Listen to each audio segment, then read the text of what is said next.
Democratic candidate, Democratic Party candidate for state treasurer.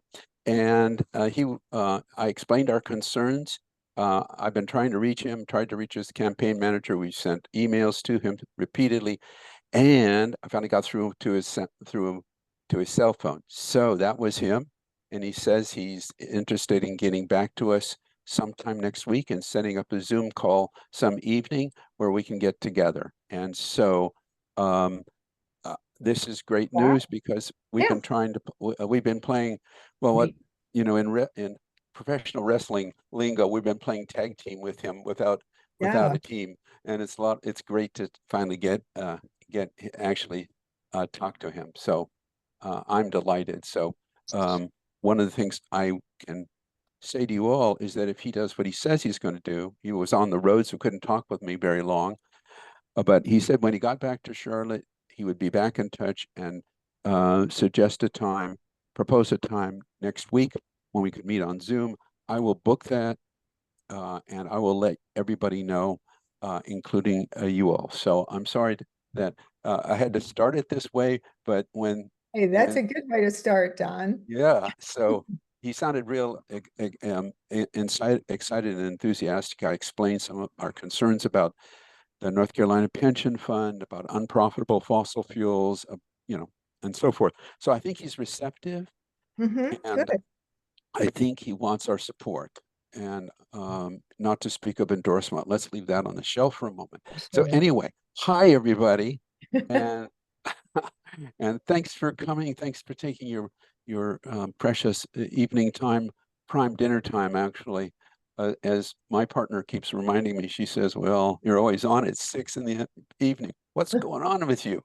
You're blowing up the neighborhood. Anyway, I'm kidding. But and so I'm Don Nannini. I'm with thirdact.org, and I think you've had a chat with Rosemarie Bartel and Maria. Hi, well, good to see you again. And Lois, I don't know you, and I hope, can you, maybe we go around the virtual room while more folks come on and introduce ourselves a little bit and our concerns. One topic is, what are your concerns about the North Carolina Pension Fund? Are you a member of, recipient either of teachers, state employees insurance, or local government retirement system? What are your concerns? And your concerns perhaps about connecting this to the campaign of Wesley Harris, who I just talked to. So, Lois, would you like to start? Sure. My name's Lois Nelson. I retired in 2020 from the Department of IT. I spent 25 years with the state with Health and Human Services and then DIT. I am a TSERS member. And I just wish I had some choices about where my money was. And I believe, is it Causey? No, that he's the insurance. Dale Falwell took away more choice from us, or at least I'm remembering something like that anyway. So there's no way for me to take my money out of fossil fuels or to put it toward environmental causes that I believe in, or that are more climate friendly. And I just think people should have transparency about where their money is, and flexibility. Sure. Absolutely. Well, thank you so much. Maria. I have no vested interest in the topic other than wanting to see pension funds divest from fossil fuels. That's a big interest. You mean it is, but I mean, I'm not a member of any of them. So I don't standing in any of them. It's okay. I wanted to make sure you were aware of that series on fossil-free finance. I can't remember which session it was, but there was an investment advisor who had figures in there on if you had invested in a portfolio that included fossil fuel companies versus a portfolio that was very similar but did not, that you would have been better off over a period of years, not in the fossil fuel companies. If you want, I can see if I can locate that. Please do that. I found a couple already, may or may not be the same ones as yours. A well-known person who third act nationally, or central as we call it, has worked with is Tom Sanzillo of the New York State Retirement Fund. I forget the exact name of it, but he is also very prominent in the international, what's it called? International Energy, IEEFA, which is the International Energy something association, but basically it's concerned with energy. It's an international group of scholars and administrators and activists interested in the whole question about fossil fuels in pension funds, and he's a big player in this. So got information about his from his research, but yeah, the news is coming out. I mean, I've got two news items that came out just recently. I mean, this shows you how serious we are. And then we'll go on, we'll go on to Rosemary, and I'll just say a little bit myself. But okay, here we are, March 30th. Well, not quite so free. Yeah, March 30th of this year, Texas anti-ESG bill faces pushback over $6 billion costs to pensions. And the pension manager, Texas pension fund manager, it's called the director of the Texas County and District Retirement System, manages about $45 billion in assets, which ain't small. It's not as large as TSERS, which has $120 billion, but it's pretty large. He said that due to this new 2023 Texas anti-ESG bill, and we can go into that, but it really mandates against investing to get rid of fossil fuels.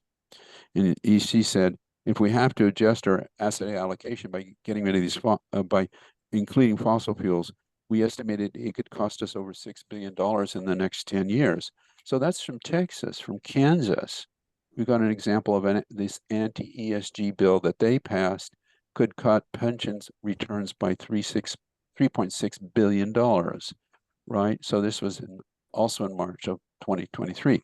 So we've got increasing proof, evidence that fossil fuel holdings in pension funds, especially which have a long-term investment horizon, 20, 30 years, it's supposed to be the same time as the working career of our state employees, right? That these are unprofitable.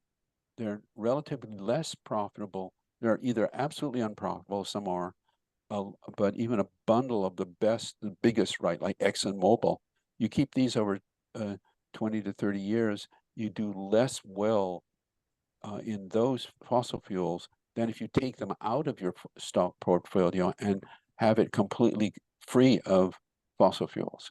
So what do you think of that? That's really interesting. Rosemarie, sorry, I just want to respond to Maria. That's a good Please send me anything you have, by the way, Maria. Yeah. So yeah, I'm Rosemary Vardell, and I retired from teaching at North Carolina A&T, and I am in the TSERS system, and I am just outraged about how much I put into that system without ever knowing that I was contributing to the fossil fuel investments. And so besides just the fossil fuel piece, the lack of transparency in our system is ridiculous. And we don't, they're just not giving increases and the benefits that they should. So all around, not a fan of the pension system at this point under Falwell, but hopefully we can change that. So Well, I'm Don Nonini. You kind of met me already a little bit, and two of you know me already a lot. But I was not in the state pension fund. I was a faculty member at UNC Chapel Hill for many years, 34 years. And because I came in from outside, I was hired from outside the state originally. I have funding my retirement money with TIAA. So I just kept it there, not knowing any better. And then years later, I learned it had fossil fuels in it. And so like a lot of people, I have a lot of, I've spent a lot of time trying to get these stocks out of my own portfolio, if you want to call it that, retirement accumulation. And it's hard. It's really hard because they'll sneak them back in. You're not even sure a lot of the time how much they've got in way of fossil fuels. But we know that TIAA, like Vanguard, which is another private money manager, and Fidelity, the third, these are the three big private money managers. They have hundreds of billions of dollars between them invested in fossil fuels. They're the biggest investors of fossil fuels in the planet, in addition or second only to pension funds. Let me go on to say another thing and then I'll hush. I became really interested in this because I started seeing that so many people I kind of knew had money in our state pension fund. And in fact, some folks who have money in the state pension fund also had money in TIAA or Vanguard. We've got that, and maybe you do too. So it's getting it up our investments for our retirement out of fossil fuels is a problem for both the state pension fund and these private huge finance corporations. But one big difference is that with $120 billion in its holdings, the North Carolina Pension Fund, the one we're talking about, is also democratically accountable through our election of state treasurer. And the state treasurer is the officer in charge of those investments. And Lois, you mentioned Dale Falwell recently, who many people do agree did a pretty bad job of maintaining the value of that account. It's done a bad job. It's very untransparent. And, part of what Wesley Harris seeks to do is to make it more accountable, make that pension fund more transparent, more available, its contents more available to more people. He is, he wants to do this. And I was impressed by this. The more I've learned about him, he's been, endorsed by the North Carolina Association of Education. That is to say, the major teachers union in the state with thousands of members. He's been endorsed by the North Carolina Sierra Club. And I just learned today that the League of Conservation Voters of North Carolina has also endorsed Wesley Harris. And they're doing it for a reason, because he speaks, although he hasn't talked much about, I don't think he's talked at all about fossil fuels or getting rid of them. He says he's interested in making sure that we have corporations consistent with our values, operating consistent with our values here in North Carolina, both within the state, operating in the state, and I think by extension in our state pension fund, right? And he's very, he's progressive in many ways. And so we want to, I think he's a good, this is a good horse to run with, right? And it's a good time to run with him. Let me tell you a little bit about his opponent. His opponent is this extremely wealthy money manager called Bradford Briner, or Brad Briner, B-R-I-N-E-R. And weirdly, for somebody who was claimed or states he was he was a money manager hired by Michael Bloomberg to manage the Bloomberg family accounts. Now, Bloomberg is a well-known environmentalist, right?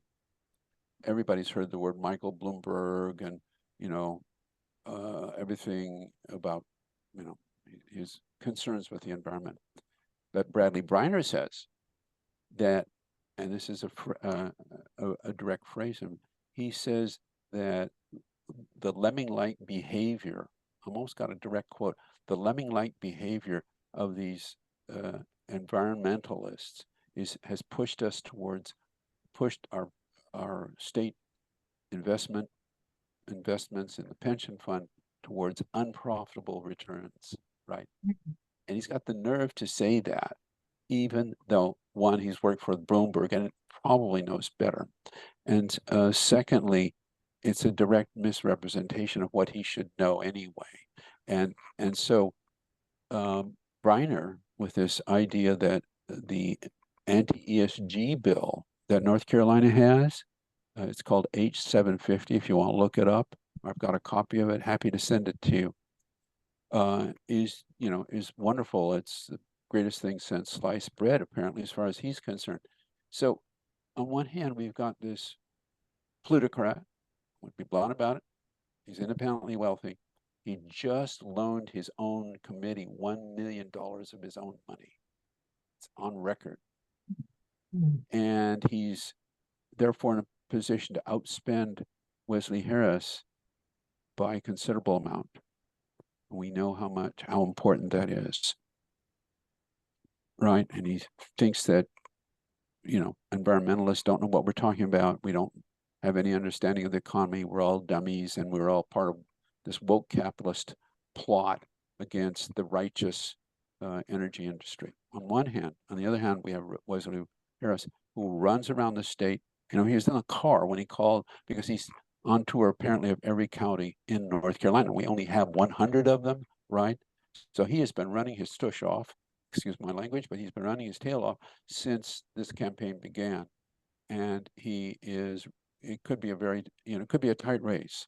We don't have any polls to indicate, but he will appreciate our help, and we will make a good connection if we can show our support, but also our concern as seniors who are not only, who are interested in transparency, we're interested in higher returns, and we're not going to get them the way the pension fund is managed. And we're not going to get them if the Republican successor to the current Republican state treasurer gets his way, right? And he's committed to fossil fuels. He's probably got cronies in the fossil fuel industry. He probably, who knows? Yeah. But Harris doesn't, and so, this is very timely. It's a moving campaign. We're trying to get it underway, and that's why I think it's really important. And I'm absolutely delighted, just amazed that he called back, and he called back just at this time. I was almost, if the circumstances had been slightly different, and he weren't in the car, and we lost a signal once, I was going back to Charlotte, where he lives, I would have said, well, Wesley, we're talking right now, right here, right now. You want to talk to? Unfortunately, the great, enormous horde that I expected to come on tonight they're being delayed apparently by evil forces. I don't know, but anyway. So, but if we can arrange a time to talk with him, and you can express your concerns about the pension fund and the two issues we talked about, transparency and of course fossil fuels, and we can talk about how can we support him within. Well, there's certain things we can't do. Third Act North Carolina cannot, under its nonprofit status, directly coordinate with a campaign of a candidate, but we can support it, and we haven't endorsed it even yet. So we have a lot of flexibility, right? And so I'm excited, and I think the fact that he called, I called him actually again this morning, or no, this afternoon, and he got right back to me in 3 hours, and I'm just astounded by it. And so I think we could get this guy and to talk, and he may give us 15 minutes, so we got to have our questions ready. We got to be ready to talk to this gentleman, and have our act together. But I think we've got our foot in the door big time. And then, of course, we go into the next phase, which we start saying how, we work with, not work directly with the campaign, but of course, we volunteer individually to help the campaign, knock doors if we're able physically. If not, we all know what we can do. We can call, we can be part of a phone bank, we can be a part of a text message bank. We can send out emails. We can reach voters. We can reach voters in counties that are rural as well as urban. Something that's come up in the last week, for me at least, is a group of seniors. Unfortunately, none of them are able to attend tonight, apparently, but we had 6 people on, 5 of whom were very concerned about the wood pellet industry. And do you know much about that, Lois and Maria? I've heard a lot about that. No, You no. probably heard a lot. Yeah, I know we cut down North Carolina trees and send them to Europe for them to burn in their for heat. Right, as part of their renewable, Renewables, yeah. renewable Yeah. sources of fuel. So it counts toward the EU energy budget on the renewable side. Yeah, that's horrible. Unbelievable. Yeah. And one of our, it's funny, Charlotte Rowe, one of our participants last week at this time was retired from the North Carolina Botanical Gardens at UNC Chapel Hill, and she was a botanist, and she said some of the world's finest lowland forests that have an irreplaceable, ecology and cultivate or protect animals and plant species that are nowhere to be found in North America or in the world. And this is what Enviva is mowing down and, destroying, and of course affecting the climate directly by all the fossil fuel, the carbon emissions that a deforested area emits, no longer being sequestered by trees, and not so indirectly, but kind of indirectly through, the processing of and grinding up huge numbers of amounts of timber into these wood pellets and processing them, and then sending them across the ocean in these big ships that are docked in Wilmington to go to Drax, the Drax Energy Company in the UK and elsewhere in Europe. And but the key point, and the reason I brought up Enviva, the name of the corporation doing this, is that they too, or their stock, is a stinker. It's underperforming. Its stock price has gone radically into the basement. It should be gotten rid of as well on the same grounds. It contributes to fossil fuel consumption. It contributes to greenhouse gas warming, even though it's not directly a fossil fuel company per se. But there are lots of fellow travelers with the fossil fuel folks, and Enviva is one of them. So there's something of broader concern to anybody interested in our natural habitats, in keeping North Carolina's precious forests intact as much as we can, and of course preserving our biodiversity and much, much more, as well as protecting the climate. So these folks are on board too, and I'm sure they will have a lot of questions to ask Wesley Harris as well, if we can get them on. So anyway, that's kind of where I stand. I'd love to just hear more about your thoughts about the pension fund, if you're a recipient, what you know of it, what what most concerns you about it. We'll want to have this ready for Wesley Harris next time we talk, because he'll be, if he gets elected, which we'll do everything to be possible that we can to help him, he'll be in charge of all of this.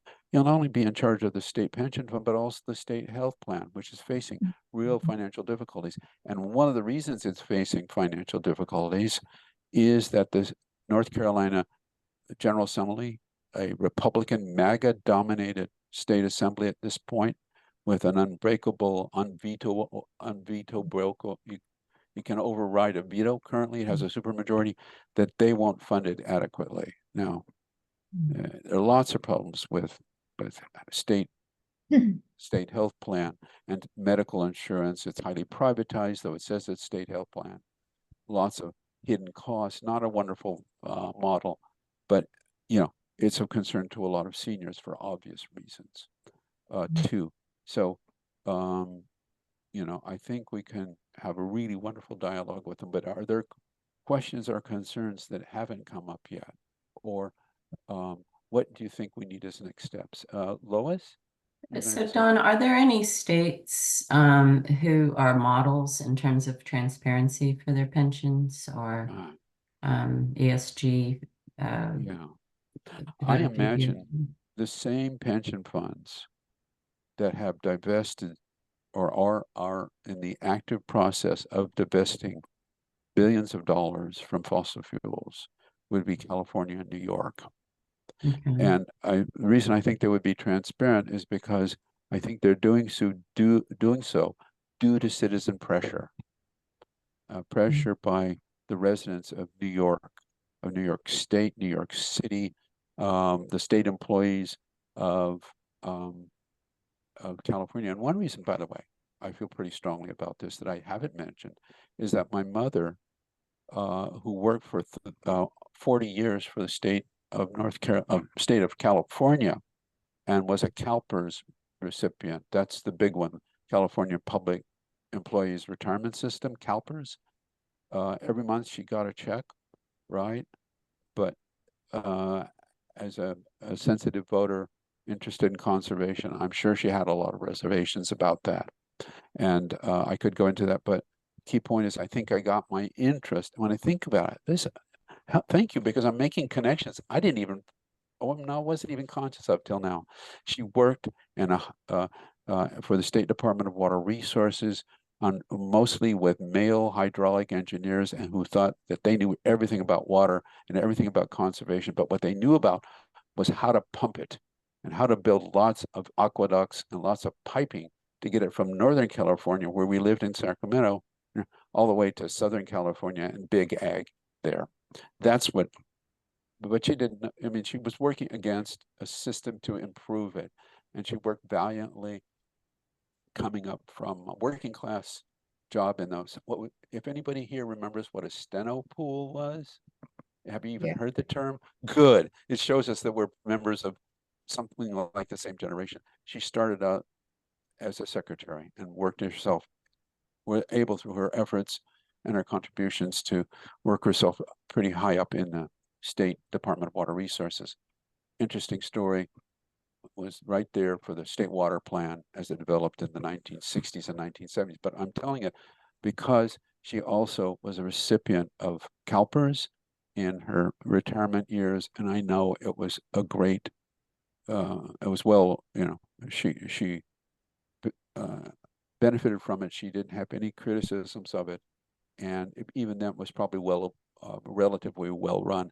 But I would say that probably what's happened since she passed, unfortunately in 1998, is that the whole question of fossil fuel investments have become a much more serious one in pension systems.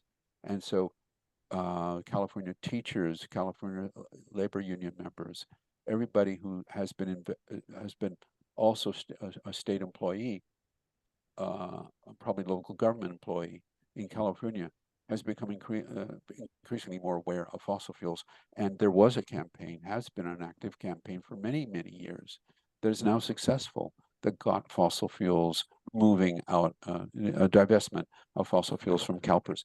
And a similar process happened in New York. Yeah. So I wonder if Wesley Harris is at all reaching out to the North Carolina Retired Government Association, Employees Association, If he's going to like, you know, they've got newsletters. I don't know if they're weekly or monthly, but if they're monthly, and there's only 1 month Yeah. and after September to let members know, Yeah. you know, Yeah. what he's going to do in terms Right. of, you know, the pension and the state health plan. And I'm guessing that would be a beautiful way for him to reach out. I think he's already been, he may have had some meetings with the North Carolina Retired Government Employees Association. They're fairly conservative, not quite sure why. Little bit, you know, we can't be too much this way or that way. In contrast, SENIC, the State Employees Association of North Carolina, or SENIC, kind of its acronym, has come out broadly in favor of Wesley Harris. His biggest supporter seems to be among, as you might expect, the group he identifies with personally because his parents were public school teachers, which is the North Carolina Association of Educators. So I think it's, you know, we've tried to get inside the box, the black box of who do you talk to in CNIC, who do you talk to in the North Carolina Retired Government Employees Association. Haven't been successful.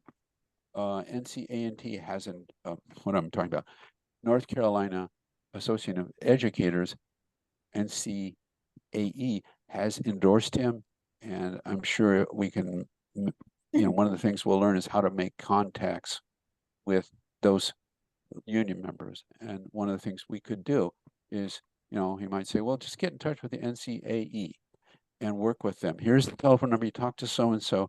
He or she will give you the phone lists, you know, and the addresses of members. And if they need help, you can help them there. And that's one place way we can help a lot. So I think the candidate and his campaign manager will know how we can best help, right? And so we can be most effective because he's after all, we all have something at stake, but he's got, in a way, the most at stake.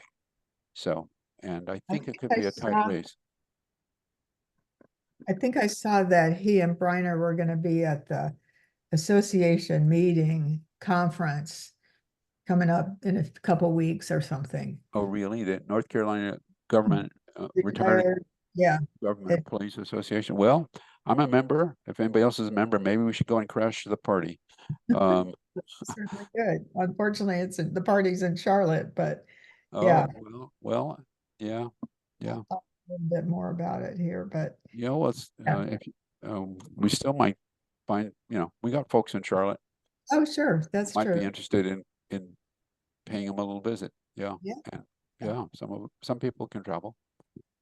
So, hi Maria, I think you're on mute. I've got a spare bedroom and I'm about 30 minutes from Charlotte. Wow. Right. I'm not a member of any of those associations, but. Have you heard of Green Faith Charlotte? Yes. Okay, Green Faith is and as well as 350 Charlotte are the two go-to organizations. You probably know all of this already. You probably know people and are friends with people. Okay, so I think they're the people to contact about this, particularly if you just mentioned to Amy Brooks, Reverend Amy Brooks, that,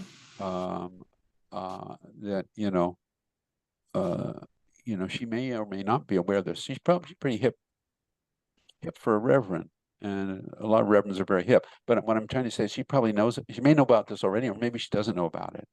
But we can, there's no reason why we can't help liaise with her and the other folks in 350 Charlotte as well, to get out if they can attend this meeting, make their voices heard, ask good pointed questions of both Briner, but another kind of more supportive question I would assume of Wesley Harris, and and some of them are even going to be members of the association. So yeah, I think that's great.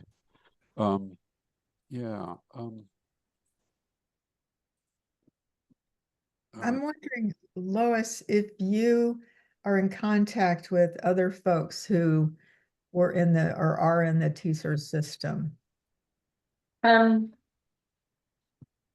Somewhat. I've got one ex what do you call it? Boss. She used to be my boss, who's I think fairly environmentally minded, that I'm thinking of reaching out to. Great. And maybe a couple other people. I'm also a member of the Raleigh Climate Reality Group. And so what I was thinking I could do is ask them to put something in their newsletter. But I'm not sure what I would ask them to put in there. You know, I could tell them about this group. I could tell them about you know, and give the next meeting. I'll tell you, I'm not sure that would get a single person, but it would be something. Well, do you think it would be more effective to offer a half an hour seminar sort of on the basics of this? And so, because sometimes when I go to meetings, like people assume a lot of stuff that you know that you don't necessarily. And so if there was some sort of short, I think it would need to be short for them, but to really get them educated about it enough that they might want to get involved. It's not a big time commitment. Yeah. Now, is this to get involved specifically before the election, or? Well, it's both, really. It's before the election, and then after the election, our work really starts to help keep him focused on this and do what we can to help. Yeah. Right. And once we get, I mean, that's the nice thing about it. I mean, at its best, democracy can do this. You support a candidate who's doing something really, who, you know, you think is inclined in the right direction. And it I'm reminded from historical reading of FDR, Franklin Delano Roosevelt, probably the most progressive president, undoubtedly the most progressive president we've ever had. And basically, and LBJ did this too, and Lyndon Baines Johnson did this too. They both said to the progressive wing of the Democratic Party, they said, make me do it. And by that, it wasn't a threat, it was an invitation. He said, put enough pressure on me that I have to say to the conservative folks, I have to say, you know, I have to yield to this pressure. This is the base of the Democratic Party. And so the idea is that what we do with Wesley Harris, think of a strategy, is we help him invite us to make him do it, to continue doing the fight once he gets in, right? Because it's going to be a tough fight. We've got, you know, the best we can, you know, we've got a good reason to believe that Josh Stein will win the governorship, which is great news because Mark Robinson is a total crazy fascist. Yes. And that's the nice thing, nicer thing we could say about him. That means as lower level of the ticket, probably, you know, including Harris, including the Attorney General, was it Davis? Is that the candidate of the Eternal, or is it Jackson? Anyway, Jackson, my bad. You know, that they will get into office and probably down the slate. And so Wesley Harris has, I think, a good chance of being elected. So, but, you know, he's still got a candidate with huge amounts of money and the Democratic Party behind it, right? And these buggers want, frankly, I think what they want, and this is something be interested if there's any time to talk to them about, they want to follow the Florida model. The Florida model had a coup d'etat kind of when the current Florida Governor DeSantis came into government, and along with a cooperative Republican state treasurer, basically revolutionized, completely restructured the Florida pension fund, to the point where it became a play for pay, so that they basically invited their cronies in to get subcontracts of money from retirees. I mean, people contributing to the Florida pension fund to invest as whatever they wanted with the inflated fees and so forth. And we've done that in North Carolina, actually, somewhat in the past. It's been done by the Democrats, by the way, but that's hopefully ancient history. But the key point is that this is something that I think, all this money, there are trillions of dollars in state public pension fund money from years and years and decades of contributions made by folks like you, Lois, and you, Rosemary, and others, many others. And it's money that they want to get their hands on, and they want to, if not to their cronies, they want to invest. If they're more regulated than that, they'll invest it according to their values, which are conservative values, which are burn up the planet values, make profits now. And we know what those values are about.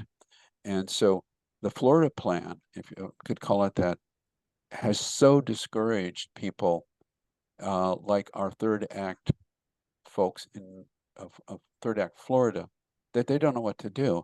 And one of the things that excites me about this, and one of the things I want to talk to Harris about, is the fact that we now have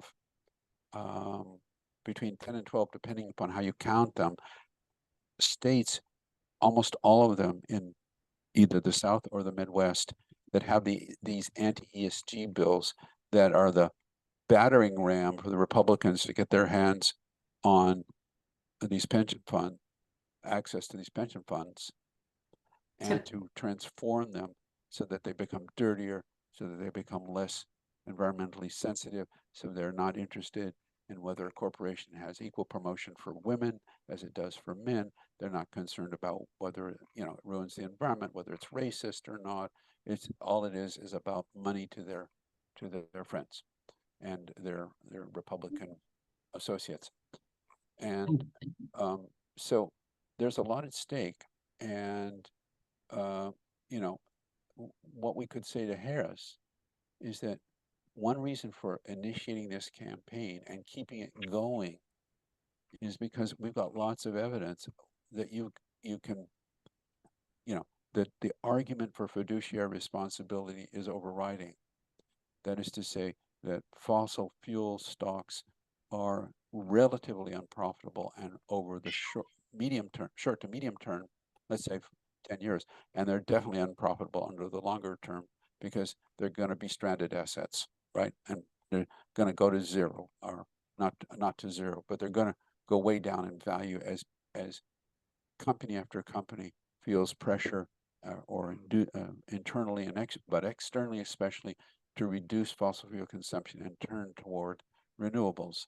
We all know it's coming. We all know we have to do it.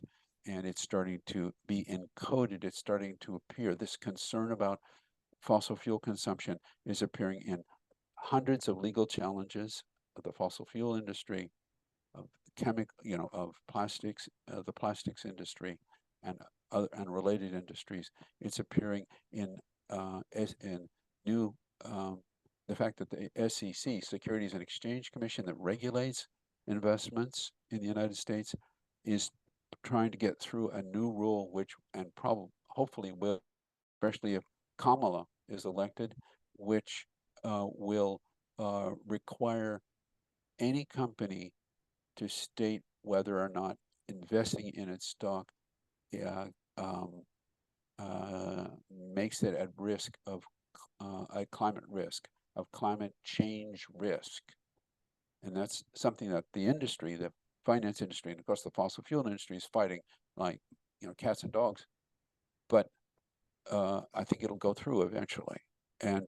But there's already legal risk because of the deceptions of ExxonMobil, and other companies from the 60s to the 90s about the connection between fossil fuel burning and climate change, greenhouse gas warming.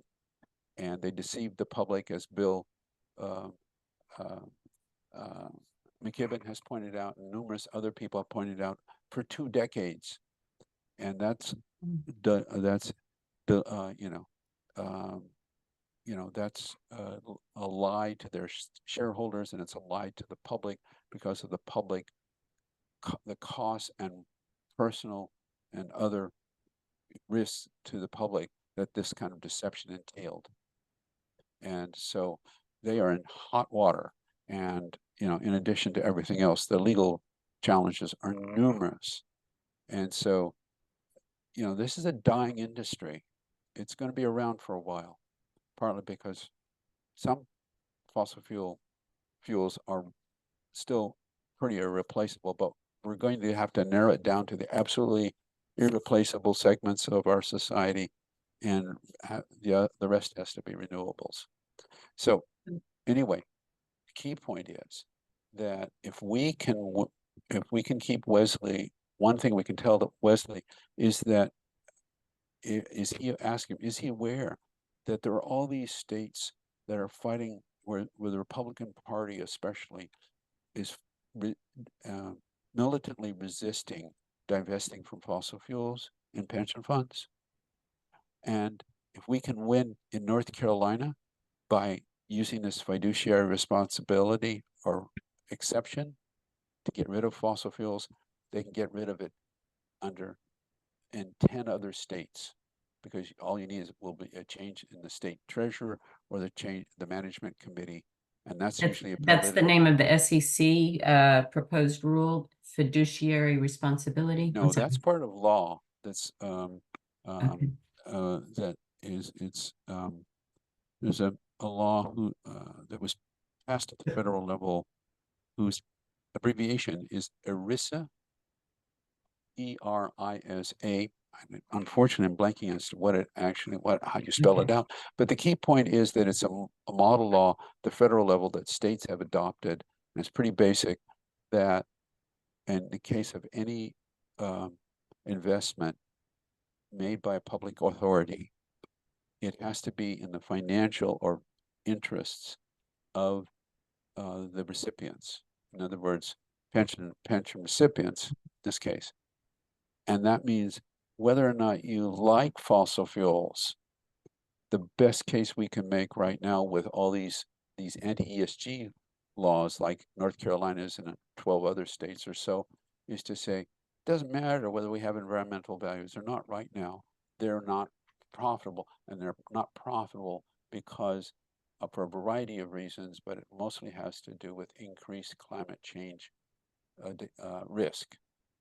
And the fact they get involved with war, the fact that they get huge federal tax write-offs, the industry does, like for drilling and for supposed carbon sequestration, which is supposed they get billions from that. Don't talk to us about how profitable they are. They're profitable because their bottom lines are packed with federal goodies, right? So don't tell us that it's just renewable fossil fuels that are getting a bit of subsidies, because the fossil fuel industry gets federal subsidies to burn up the planet. And that's putting it bluntly. And so anyway. Would Harris have any power against, I guess, the anti-ESG bill that we have now? Well, that's I think that's what I'm saying. I think because these anti-ESG bills can't be iron tight in the way, or airtight, I guess, in the way that the Republicans want them. The Republicans want them to say, basically, you can't invest in any environmentally sustainable,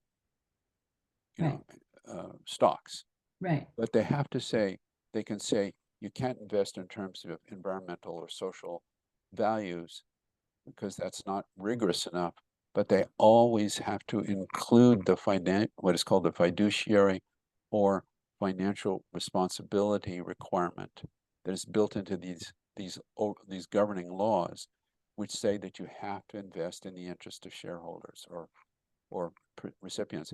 That's why, instead of spending a lot of time saying, we want to get rid of fossil fuels because they're bad for the planet. We'll say that, but we'll say it like this. Let's do good for teachers and other state, employee retirees by making their fund more profitable and do well for them by higher levels of profitability while doing good for the planet. That's the way to win under these circumstances. And the Is problem there is, data for the Texas and the Kansas? You said there's 6 billion and 3.6 billion that they've lost. Is there something we can give him? I guess is what I'm asking. What we can do, anybody, I mean, I've just got these as press reports. It takes a while to run them to ground. Both of them talk about their current managers, both in Kansas and Texas, saying that this will cost. These are new anti-ESG bills. Okay. Both of them, I think, were enacted in 2023, last year, just as North Carolina was, and they're basically model bills, right? So we don't have data yet about this. What we do have is past performance. Got it. In which you can compare a bundle of stocks that exclude fossil fuels and a bundle of stocks that includes them. And what you find is that over the long term, the bundle of stocks without fossil fuels in it outperforms, in other words, is more profitable over the long term than the bundle with fossil fuel stocks. And that one is, as they say, you can take to the bank, because you can say, look, we're not going to, we think there's a big hole, and attorneys, environmental attorneys are very interested in that. We may be working, in fact, Rosemarie, this Kansas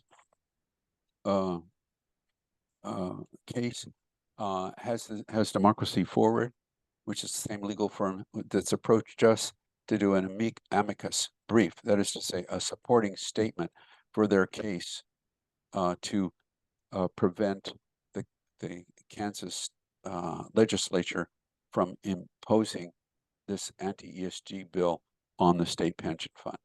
So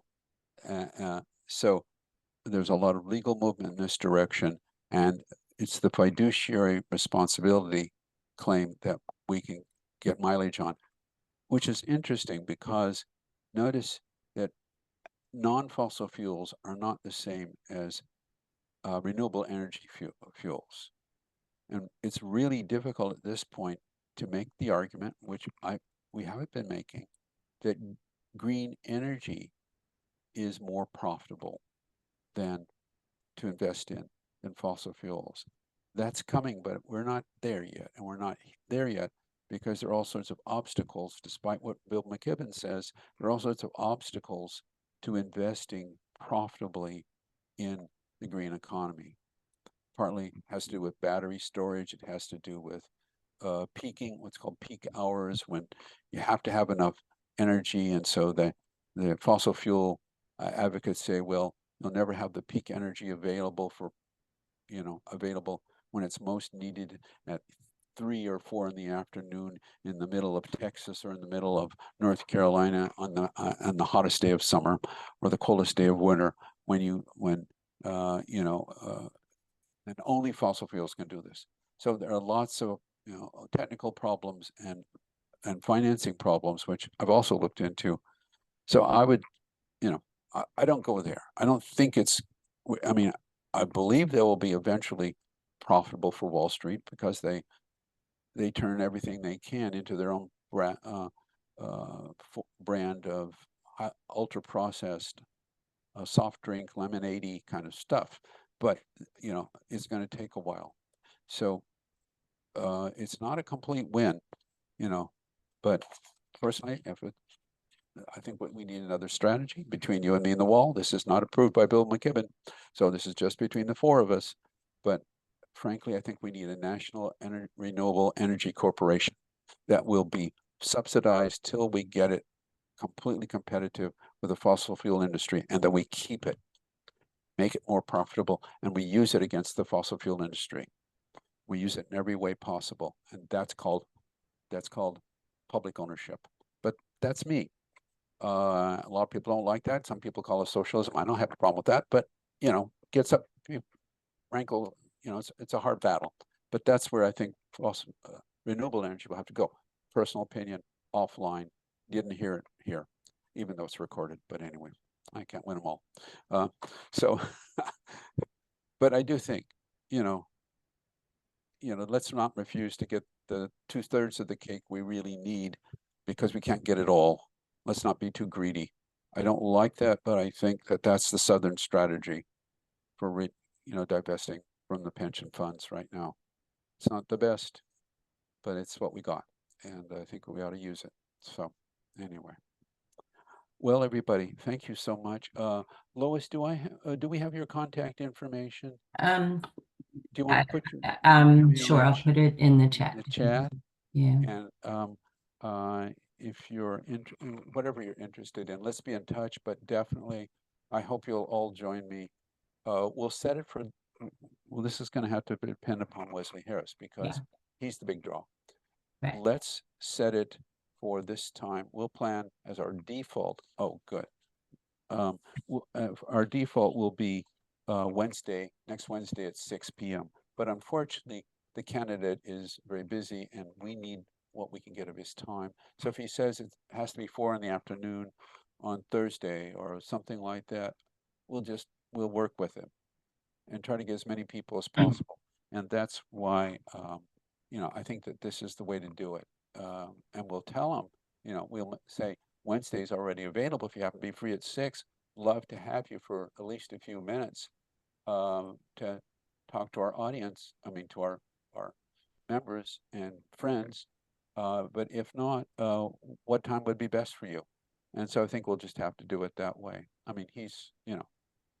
One reason you might not have had such good attendance, when I clicked the join button on my calendar, it told me it was an unknown meeting. So I went back and clicked on the link, and the link opened.